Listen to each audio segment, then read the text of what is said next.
Hey everyone, what's going on? It's your girl, Melissa L. Atkinson. And before we dive into the next episode of Hard Week Soft Life, I want to give a huge thank you to Busta Lens Media for the media direction and production of this entire episode. They took care of the sound, they took care of the video. I had nothing to worry about when I stepped on set. And without collaborations such as this one, honestly, I wouldn't be able to do my job.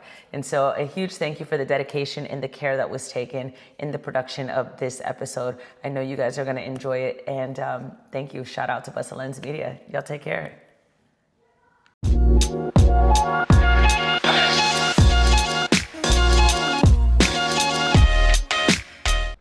Hey everyone, what's going on? It's your girl, Melissa L. Atkinson, and we are at season 3 of Hard Week Soft Life, the podcast.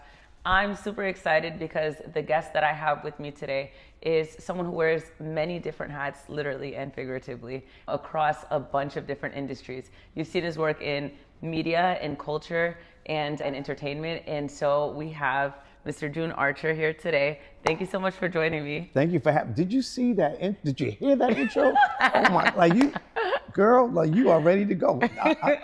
Thank you so much for that introduction. It is an honor and a pleasure to sit here with you on your platform, and I'm super excited for whatever it is that we're gonna dive into. Thank you. Because I know that from whence we met, I knew that the energy was there. So this is gonna be a blessing. So keep it locked right here, I'm telling you. Thank you. And it's so crazy the day that we met. So for those of you guys who don't know, I hosted PNX for 2025 and I had the liberty to meet you backstage, but I was dog tired that day. Yeah, and I it was a long day. It was a long day. weekend. Yeah, but you did your thing. Like you. Thank you. I want to say that it was so graceful because a lot of people don't really understand when you're hosting something such as PNX. Like it's a long day. You have to keep the energy going, and you don't know from whence people walk in the door, from when they have lunch to when they're tired and they're ready to go back to their rooms or they want to party. Like you have to keep the energy going, and you did an amazing job. Thank you. Thank you. So I'm glad that you were backstage. I'm glad that I got to meet you. Something that I've learned recently about you is that you keep going even if the path isn't a linear path, and you've made a career of saying yes even though you're not quite sure like where the purpose is. So I feel like in the infancy of my career, I'm starting to like walk in my purpose. Tell me about times that you have felt doubtful about what your purpose or what your path was going to be and how you overcame. That is a great question. I've never had doubt, only because I've had a lot of people who were always pushing me from behind, a lot of people cheering from the sidelines, a lot of people in front of me that are like, hey, we did it, you can do it. So 360, I always knew whether I failed at something or whether I succeeded, like I knew I was headed towards all the things that I've been doing now. And so there has never been a moment where I doubted. I might have said, man, okay, this didn't work, so how do I do it better next time? Or why didn't it work the way this was planned? I've had those things, but doubt has never been my thing. Like some days I'm like, I'm a triple sag. Like we think differently, we do it different. And so I've always been a half full type of person instead of half empty. So for those who do doubt or have that, oh man, I'm discouraged, keep going, but surround yourself with a village. We were just talking about it. Yeah. Surround yourself with a village. Surround yourself with a supporting cast of people that can say, Melissa, I know that you're having a bad day. I know you're tired. Keep going. You're almost there. January's here and you said you want to do something. March is coming. Like, just keep going. Like, you're going to get there. When you surround yourself with those folks, even in your most dire moments, or your moments of your dead beat, you're going to be like, all right, you know what? I got this call from June. I got this call from whoever. I got to keep going because you don't want to let them down. No, for sure. And it gives you the energy, gives you the wherewithal to be like, yo, I do got this. Because if that person didn't tell me in these moments, those are the people I wanted to tell me in these moments. It's true. Why wouldn't I believe it? It's true. I guess you're right. It's like staying away from those that you said, the triers, the thinkers, the overanalyzers. Yeah, we're not in the mood for those things anymore. We're off that, as Jay would say. We're either doing it or we're not doing it. You're either doing it, but you're not thinking it. Right. You're either doing it, but you're not trying it. For sure. Like we want to put ourselves in a position where we're even when we're losing, we're winning, because all we're doing is learning a lesson. For sure. But we don't stop. We can't stop at this point, because we chose this and it chose us. I like that. You know what's funny is how you quoted Jay-Z, right, off that from the Blueprint 3. Of course I know, because Jay-Z's my favorite rapper. It made me, I have to ask you, if you had a theme song, and that song is not my theme song in my mind, but if you had a theme song for yourself, for your life, or let's say somebody was making a movie about you, what is the song? That's a dope question, because I asked that same question to a lot of my guests. If music is a soundtrack to our lives, what song best represents your journey up to this point? Or what artists and their body of work represent your journey? So yes. I love that, and I love how you phrase it. If there was a movie made about me, it would definitely be a Jay-Z record, because I'm a big Jay fan. Okay, me too. It's definitely, I think in that movie, one of the records would be On to the Next One. Okay. That's just, Swiss Beats did his big one. On to the next one, on to the next one. Right. So it's, when we do this thing, what's the next goal? What's the next dream? Like, we don't stop dreaming just because the dream come true. We find another dream and make that come true. For sure. Because wherever there are people who are looking to be inspired and motivated, I want to be there so that they can say, oh man, June produced a shoe line. I want to do a shoe line. June does interviews. I want to do interviews. He does a podcast. I want to do a podcast. He wrote a book. I want to write a book. If you continue to dream big, you're making those dreams a reality for other people, because they can see, yo, this is possible. So I would say there's so many J records. On to the next one is definitely one, but I like the first album, and there's one line that I love. I'm making short-term goals when the weather falls. Just put away the leather and put ice on the gold. Ooh, okay. I don't know that one. I don't Chili know with that enough one. bail money to free a big Willie. High stakes, I got more at stake than Philly. So it's reasonable doubt. Okay. For me. One, because I didn't grow up in the hood. I'm not hood. I knew those guys, friends with those guys to this day. They were a part of my village that told me, June, you don't want to do this. You don't want to be out in the streets. Go do the music thing. Go do what you're doing. Like, we support you. They would show up. They go to, back then it was talent shows. They came to the record release part. Like, they were always supportive. But life hasn't been easy, because you get disappointed along the way. So for me, that one record, On Reasonable Doubt, it's the soundtrack to my life. Yo, you just keep going, no matter what happens. No matter what obstacles are put in your way. If you believe in a higher power, believe in the Most High, pray and worship that, and keep going. But once again, surround yourself with like-minded people that hold you accountable. When I say it's not yes men or yes women, Right. it's they believe I could do it, I believe I could do it. For sure. They won't lie to me, and I'm not gonna lie to myself. Yeah. But we're gonna keep this thing moving. Heard that. On to the next one. I like that one.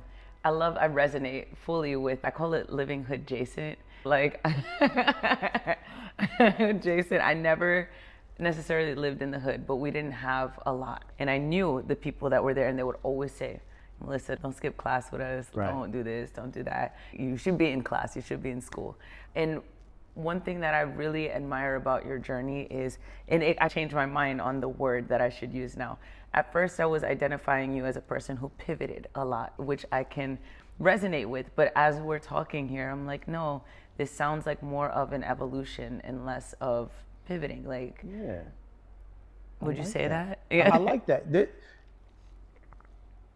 On the journey of life, you definitely will pivot. On my journey, I've rebranded, reinvented, but all of that is part of your evolution, because we can't remain the same person. The only thing that remains constant in the universe is change. So if I'm not changing, if I'm not evolving, then what does that mean for my community? What does that mean for my family? What does that mean for me out into the world? Right. If I'm not evolving, right? You have to, at some point, say to yourself, man, what's next for me? Man, how am I gonna get over this thing? Right. And as you figure these things out, you are evolving. You are pivoting. Because if you do come across the point where this thing didn't work, Right. whatever that thing is, you gonna sit there and wallow in that? No, you're gonna, all right, so on to the next one. Right. You have to pivot. Absolutely. Because if you stay stuck, how many people, we could have a conversation that probably would last us way longer than this interview about people who went to try something and they're still trying it. Once again, there goes the operative word, the reason why I don't like the word trying. They've been trying for years, Melissa. And they'll look at you and say, girl, you doing it, keep doing it. Because I want to do the same thing that you're doing. They've been trying it for years and haven't pushed the button. They've been trying for years, but they're too afraid to put themselves out there. I like the phrase, do it dirty, clean it up later. Yes. Just do it, just press the button. Yes. You're gonna figure it out because no one knows. No one that's watching and listening knows what the play is to begin with. It's like watching a sports event, right? We're talking about the Knicks. Right. So the Knicks are in the timeout, they're down by 2, and the coach draws up a play. The audience doesn't know what the play is. Right. The other team doesn't know what the play is. Right.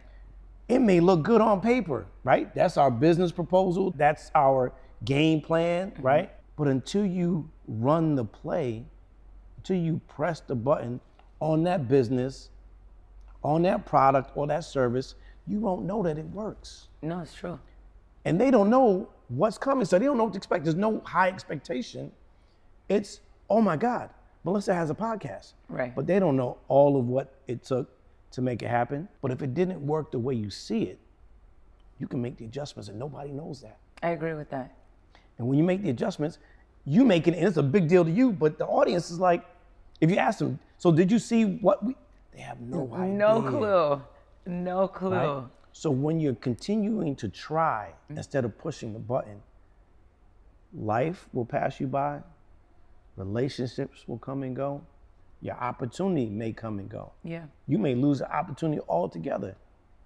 And then they look at you and be like, man, I always wanted to do a podcast. I was gonna do one. I had this great idea for a podcast. You're like, why didn't you do it? Right. Stop trying, just do it. Even if it fails, Yeah. just to get it out of your head is a win. That's the win. Heard that. Melissa, that's the win. Just do that. But you keep, oh, I don't want nobody to see it. I want to wait till it's perfect time. And you keep it close to your chest. The universe can't reward you if you keep it close to your chest. Because people are like, oh, if I say it, I'm going to jinx it. No, for you. If the Most High wants to bless you with something, you're going to be blessed. No one can take that idea. They may jack it. Right. But they're not going to do it They can't like execute it the same. Yeah. It's true. Because the main ingredient is, Yeah. so you can't do it like me. Right. I've had plenty of people try to mimic, copy, bite, whatever you want to call it. I'm like, yo, that was a dope attempt. No, it's cool. I like it. I like it. Because I like competition. Once again, Right. I'm a true Sagittarian. I like it's dope. I wouldn't have done it like that. Or the way I was going to execute it wasn't going to be that way. But now that you did that, I could go back in my bag and I can make this switch and I can pivot here and I can add a little salsa and adobo here, a little salt and pepper. And when I come back, oh man, you're gonna wish You might want to tuck that away. you're gonna have to put that away. Because my motto is, you either the first or you the best. I like that. And you hope to be both. Yeah. You hope to be both. For sure. But the first may not be the best. They were just the first to do it. They beat you to the punch. But now if you the best, it don't matter if you first. I'm the best at this thing. Right. But if you the first to do it and the best to do it, Untouchable. oh man, now we talking a different level. For sure. And for me, I try to do that. I compete with myself. Okay. When I look at people like, yo, who do you, your inspiration, your motivation? I'm like, respectfully, there's nobody in my community. Right.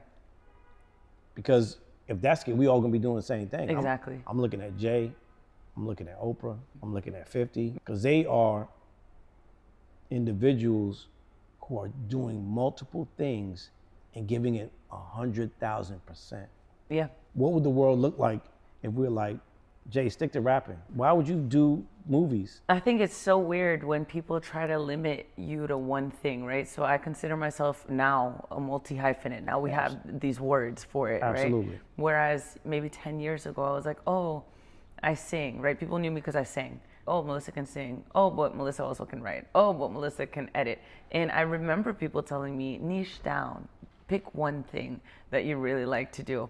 And so when I see other creatives, creators, even like on a bigger scale, like our famous people, right, who are famous for the one thing, I'm obsessed when they go do something, even if they do it badly. My favorite example is Shaquille O'Neal. Shaquille O'Neal will do anything. Anything. And just be so free about it. And it doesn't matter whether he did it well or not, because he was like, I just wanted to do it at this moment in time, so that's what I did. So let me ask you, June, is there anything that you look back across all your bodies of work, across all the industries that you've been in, that you look back at and you're like, ooh, I was bugging when I did this? I can't say no. There was going to be one that was going to be, I would have looked super crazy. What's T? I gotta know. I had an opportunity to do something with a particular television station. Okay. And I'm talking to my team, my brand manager and my guy, James and G. And I bring it to their attention. Yo, they want me to do this. They're going to promote the book. I'm going to be hosting. And they're like, all right, it sounds good. What's the caveat? What are we talking about? I was like, yeah, so they want me to pitch and promote prayer cloths and Bibles and potentially oils. They're like, oils? Like, wait, like essential oils? Like not essential oils. I'm so sorry. Like prayer oil. Okay. And they were like, yeah, nah, brother. Yeah, you can't do it. Your audience will kill you. And I'm a very spiritual person. No, I was raised. Sure. I was raised in multiple different churches, and so I am about that. But it just didn't fit the brand. Right. Had I done it, I definitely would look crazy. So we always joke about that. I was like, yo, what would it have been like if I was pitching Bibles? Not that there's anything wrong with it. It just didn't fit what I was doing and what my brand represented. I heard that. So if that was one, other than that, everything that I wanted to do was intentional and well thought out. And so there's nothing that I've done where I'm like, yeah, I hope they don't catch that on YouTube. Yeah, delete that off the IG because no one should see that. I'm screaming internally. I know at a time when I was singing a lot, I met this guy in Tampa and I'm like 20 and he's like, I produce music. And I was like, whoa, like I sing, I'm so impressed. Right. So he wrote this song. It was called like something about swag. Like I said the word swag like 50 million times in this song. And it sounded like, not even Black Eyed Peas, because I want to say Black Eyed Peas sounded cooler than this song. It sounded crazy. And that is one thing, like I've had like just a handful of people find it. And I'm like, and they're like, hey, it's in my old last name was Laboriel. So you like, listen, was that, because I saw this thing, was that you? You're like, and I'm like, oh, damn, I forgot that existed. That's why I was wondering. It's a past life. Yeah, it's a past life. And I think that it's great to joke about those things because once again, to your question, it shows the evolution and it also shows that you tried something, whether you look like a fool, whether you were like, yo, this is embarrassing, but you tried something. It's true. That's still part of who you are. It's true. And when you look at the Shaquille O'Neals who do the things that he does, he's having so much fun. He is. He literally does not care about anyone at all, and I'm here for it. His life is set up different. It's true. It ain't based upon a check for him. And when you look at it from that perspective, don't look at it from making money off. Like, how can I get better doing this? Right? Absolutely. Malcolm Gladwell talks about 10,000 hours. What would you do to gain 10,000 hours of experience to become the best? To do exactly what we talked about, to be the first and the best at what it is that you want to do. Heard that. And I know you talk about honing in on your craft and like working on whatever it is that you want to be best at. And obviously, like when you're looking to gain knowledge, we're reading books. And so we have a lovely book with us today, The Definitive Art of Networking. And so we're just going to hold that up. Well, actually, I'm going to hand it to you. It's your book. This is fresh off the press. This is. Tell me about this. This is. It's a work of art. This is, the way we created it, my cousin Julian, Slang Inc., there was a different design and he happened to be hanging out. And I said, cuz, this is the cover, but I want it to be a work of art. I want people to look at it like, yo, this is art. Right. And he was like, all right, give me a few minutes. And he just makes magic happen. Like, you look him up, Slang Inc. He's amazing. And he came up with another version of it. It was similar. I'm like, yo, I like where you're going with that. And then he did this version. And I'm like, yo, I love it. Like, it allows you to connect the dots because the book is about connection. It's about human connection. It's about networking. Networking is in the title, But this book is based on creating and unlocking powerful personal and professional human connection. Okay. And so I'm super excited about it.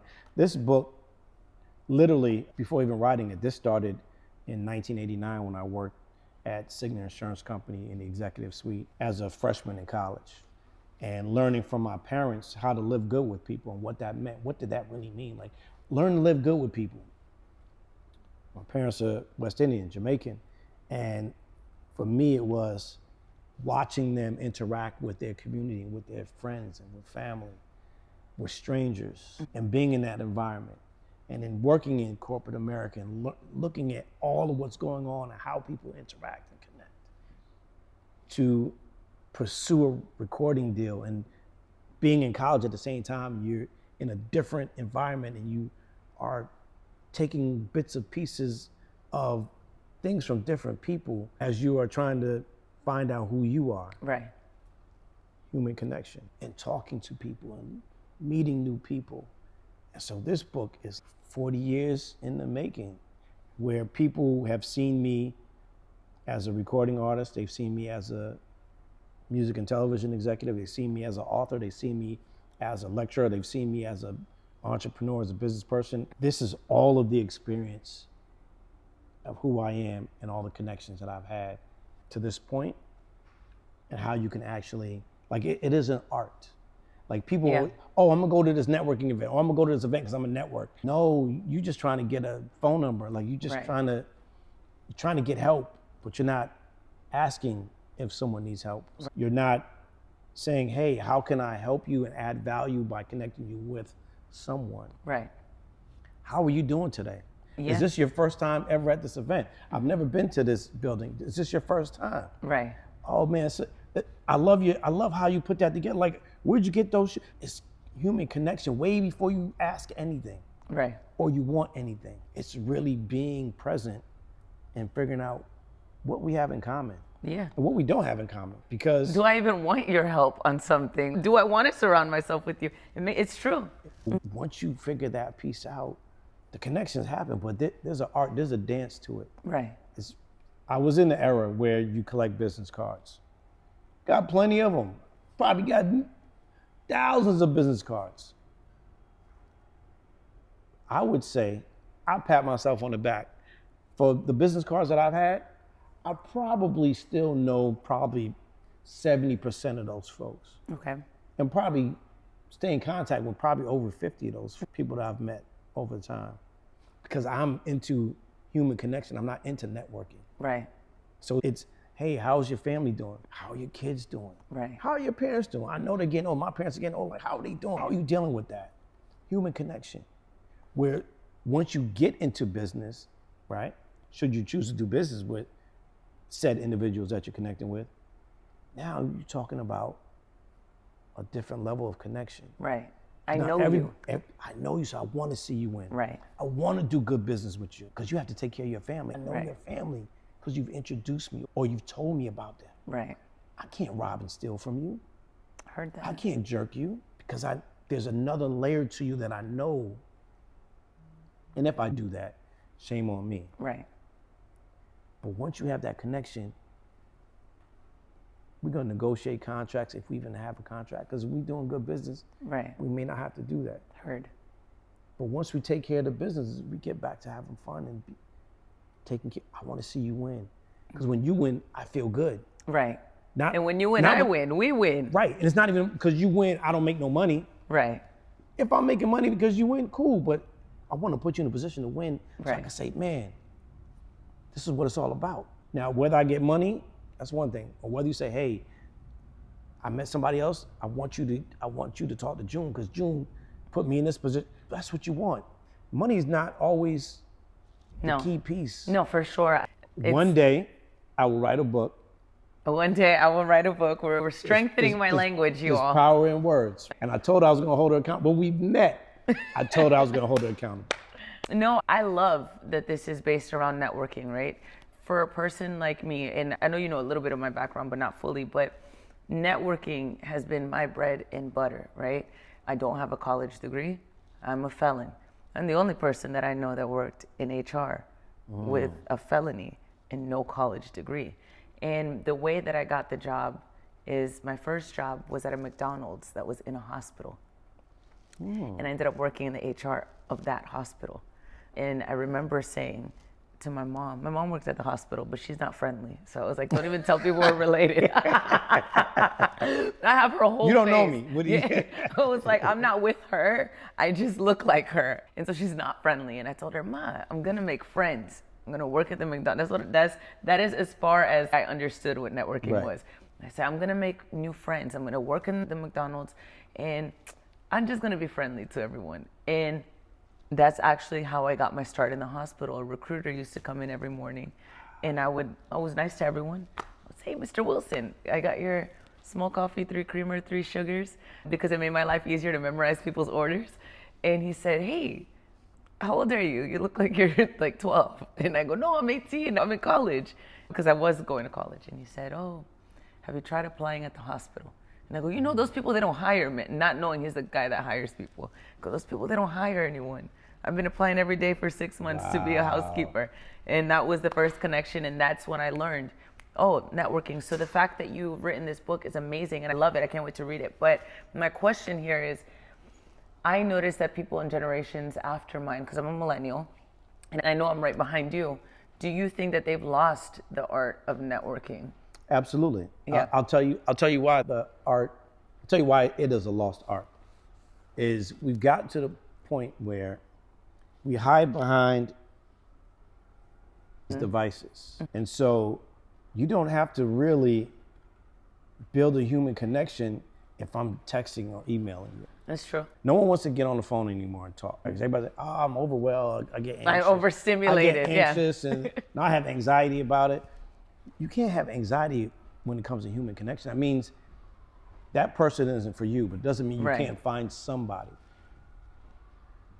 When we take away certain programs in schools and kids don't play with each other or connect in some way, that adds to the, this is way too much for me. It's true. This here, if we put this down and just have conversation, and you're talking about things that you know, that you love, that are important to you, you won't be anxious. It's true. But you'll find that human connection with the people who are part of your village. So we could just have programs where kids are team building. That allows them to talk, allows them to express their feelings. Every connection is not going to be a favorable one, but you don't stop. If that be the case, none of us will talk to each other because you're like, I don't really like whatever, especially in this climate. Yeah. In this political climate. It's easy to not like someone based on their political views or who they support, who they don't support. Easy to do that. Strip that away. Is this person a good person? Are they a good human being? Are they someone who you want to spend time with? We have to do that. It's not hard, but we have to get away from the devices. I agree. So once you do that, the lost art is when I was growing up, the phone was on the wall, right? And when the phone rings, a friend is calling and they're like, hey, can I speak to June? Yes. But now my mom takes it a step further. She's like, good evening. Yeah, can I talk to June? Good evening. Yeah, it's June there. Good evening. Until said friend was like, good evening. She was like, yeah, you can't call my house and not address the person who answers the phone. Right. And they, oh, how you doing, Mrs. Archer? How was your day? Is June available? Yes. Now she puts you through. But with the device here, you're connected directly with that person and you don't even text people and say good morning. No, there's no salutation. There's no nothing. It bothers me to what's no good? end. What's going on? You going to the show? It's like, good morning. Right. And I've tried that as a human experience. Like someone would text me and I'm like, hey, good afternoon, how are you doing today? I want to get back to you asking a question. Before we dive in. Right. Good morning, how are you doing? What's good? We don't have, the art is lost because we have too much connection, direct connection, that we don't, hey, how are you? Like you can't call an office. Actually you can, because sometimes people, yeah, my name is such, and I got a dentist appointment, and You never say, hey, good evening, how you doing? Or good afternoon, good morning. It catches people off guard, actually. Because I'll call places and I'll say, good morning, how are you today? And they go, oh, I'm good. And I go, Good morning. great. Yeah, I'm Melissa. It's startling. Yeah. It's Yes. startling to some people. I'm like, why is it startling? Listen, I'm just how being are normal. you doing? Yeah. So, up to today, I'm like, yeah, Happy New Year. Oh, thank you. Happy New Year to you too. Because I'm calling for something. I'm calling to ask something. Correct. The best I could do is ask you, how you doing? Okay. Let's take a breather real quick. Let's take a beat before I get into what I need. But yeah. 3 things, Melissa, 3 things that you could do that will change your experience in life. Hello, please, thank you. If you just say those 3 things at least once a day, I guarantee you life will be bliss. Heard that. Hello, please, thank you. When is the last time you just, hello? I won't lie. I say hello to everyone. I really do. I haven't been here because we're in New York. You know? It's a different beast. Different, It's a different beast. Because they look at you like, hello. Girl, where you from? What are you on? What are you on? What are you looking for? But just leading with kindness. I don't want to over talk it because it's really that simple. No, for I don't sure. think people know. And that's an art. But it's common sense. And we've gotten so far away from it. It's true. So if we do that, as you're watching this and listening to this, try it for a couple of days. Just call somebody or text them and just say, hello, how are you doing? I hope you're having a great day. And then start the conversation. One, it feels good. It does, yeah. 2, it feels even better on the other side. Because we don't know what that person is going on in their life. We don't know what's going on in their life. We don't know what they're going through. We don't know what they went through prior to getting to where they are to even pick up the phone. It's true. Someone probably lost someone, hurt someone, been hurt, not feeling well, all of those things. Right. So just a brief, friendly salutation. Good morning, how are you doing today? Goes a long way. For sure. I do have a question. With your book, what would you, without giving away anything obviously, what would you want the reader's biggest takeaway to be from the definitive art of networking? The biggest takeaway for me would be, after making a human connection, following up. Yes, emphasis on the follow-up. Following up, being consistent. Okay. And I talk about that in the book where there's 4 times in a year that you can literally be consistent by just following up without asking for anything, without wanting anything, further cementing that human connection. I think for me, a big one is people's birthdays. That's so one. I know yours is November 29th. 28th. 28th. But Oh, you're I good, was but off you're by good, a day. You're good. You're good. You're good. A birthday. Always. Birthday. Hey, happy Easy. birthday. Hope We you just, have a we wonderful... just had one though, Melissa. Happy New Year. Yeah, It's easy. Yeah, a holiday. These are layups, right? Everyone's celebrating. Even if you're going to bed at 8 o'clock. You're waking up in the new year, like. Happy New Year to you. Everyone's celebrating a birthday. Yeah. Or an anniversary, or their child's birthday, or spouse's birthday. Right. Some people celebrate Valentine's Day. So that's coming up. Right. Women's History Month is coming up in Yes. March. You get, hey, just shout out the women in your life that are doing great Right. things. Everyone, depending on where you are in the world, Thanksgiving, Christmas, 3 Kings Day. Like, if your kids are going back to school or you're going back to school, hey, I just wanted to tell you, good luck this semester. Yeah. I heard you going back to school. I know there's at least 4 times, but we just talked about at least 9 of them. Yeah. There's no reason why quarterly that you can't say something to somebody just to stay connected. I do that. There are times I just go through my phone. Hey, I have nothing to do for the next hour, and I'm sitting in a doctor's office, and I'm like, let me just go through the alphabet. Start with A's. Oh, A, boom, Atkinson. Melissa, good morning. How you doing, sis? Just wanted to say what's up, just shouting you out. Hope all is well. Happy New Year. Bang. I'm not even looking for a response. If you respond, we continue exchange. We're gonna catch up in the new year, and boom, keep going, and you keep going. And tomorrow I may go through the B's and just find a way to connect, or just say, oh man, I just talked to Melissa, so let me just put an MEL in my phone and see who else pops up. Right. Then I got another Melissa. I got another Melissa. I got a Mel. Let me hit Mel up. Right. And then you go through your phone, because we do less with the same amount of time with no results. Yeah. Meaning you're on your phone and I know a lot of people doing Duolingo, so I'm not talking about y'all folks. I don't want no smoke. But you'll sit on Duolingo for 30, 45, 60 hours, 2 hours, when you could actually connect with someone. Right. Hey man, Happy New Year, or Happy Birthday, or hope all is well. Heard you were sick during the holiday. Right. That's gonna take you 10 minutes. And you could get back to Duolingo. You could get back to Candy Crush. You could get back to Love and Hip Hop. Matter of fact, you could text people during the commercials while you're watching Love and Hip Hop. True. Or Real Housewives or whatever. Yo, and you put it away. You don't have to be, and that's it. But there's always time for human connection. I agree. So speaking of the new year, what word are you bringing into the new year this year? What word? Yes, I'll give you an example. Okay. And my word for 2026 is balance. So I feel like last year was laying the foundation and tenacity and grit. But this year is balance. So what word are you taking into this new year? My word is execution. Ooh, okay. Execution. Okay. Execution. I'll tell you why. I have people around me who are looking to do things. And I realize for some of them, they don't get to the end. They don't push the button. Right. My goal is, as I set everything up for 2026 and 2027, I'm pushing the button.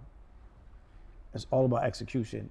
And for those around me that have goals, dreams, and aspirations, I'm holding you accountable to press the button. Execution is everything. Great idea is a great idea, but only until it's executed. Absolutely.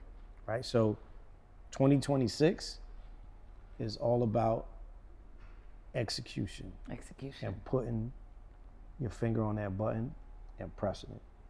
I heard that. Some people gonna tell you at the end of this year, I'm trying to do, and they were saying that this time of year. Yeah. We're not trying no more. We're gonna do it and on to the next one. If it works, we're good. If it don't work, figure it out, come back to it. We're in a day and age where if you're beating up technology, you could write your book now and in March, pick it back up and type it in, and while you're on your flight, on your phone, you talking about whatever you want to talk about in the chapter, and later on you got too much access to be able to do things to not push the button. I agree. There's no excuse. No, it's not. There's no excuse. Because people, oh man, when am I find time to write the book? You don't have to write it. You talk enough, hit the record. They all come equipped with all of the stuff, right? I guarantee you, anybody watching or listening, anybody that we go, how much of this do you use? I guarantee they don't use 50% of what this is capable of. I guarantee you. I don't think you're wrong at all. Even when you're putting a contact in your phone, you could put birthdays in. Yeah, that's what I do. Notes in, all these things. So figure out how you use this device to make your dreams come true. I'll just leave it at that. Absolutely. You know what, Mr. June Archer, I feel so blessed to have you here on this. I feel blessed. I'm glad that I'm glad, but I'm also blessed and honored and humbled to share this platform with you and that you extended the invitation. So, thank you. No, all the thanks to you. And I look forward to getting my book. I'm going to buy the book because I support my friends. But like I said, in the last month, I've bought so many books. But this one will definitely be on my list of books. I can't wait to read about it, about networking. I appreciate you. And I'll say this. Yes, sir. You have a gem right in front of y'all. Make sure you keep following what she's doing or watching what she's doing. Stay curious. I don't have to tell you to stay humble because I know that's gonna be it. But walk with grace. Don't ever in your mind adapt the thinking of imposter syndrome, because you're doing the work and you can continue to do the work. And you have people that are here behind you, on the sidelines and in front of you, telling you what you can do. Keep doing what you're doing. I'm excited for you. Thank you. Thank you. June, last thing, I'm gonna have you take a look at this camera right here. And you're gonna let them know where we can find you. And if you have any parting words, any advice to give to anybody in the next generation, Absolutely. all you. Listen, once again, I'm so happy to be here with my sister Melissa, June Archer, the dot connector, the man who makes magic happen. Please go to my website, IamJuneArcher.com, and you'll be able to see everything that I'm doing, everywhere I'll be, and what it is I'm trying to put out into the world. And you'll see all the social media handles. But if you don't get to the website, at June Archer, JuneArcher, on Instagram, Twitter, TikTok, and once again, I am June Archer. And so thank you so much for tuning in here with my sister and allowing me to sit here on the couch with her, because you are the reason why she's successful, because we can't do it without y'all. So thank you so much for tuning in to her and supporting her. And when she comes to your town, and when she tells you a new episode is coming, tell a friend to tell a friend. I know that's right. Thank you so much. Thank you. It was an honor.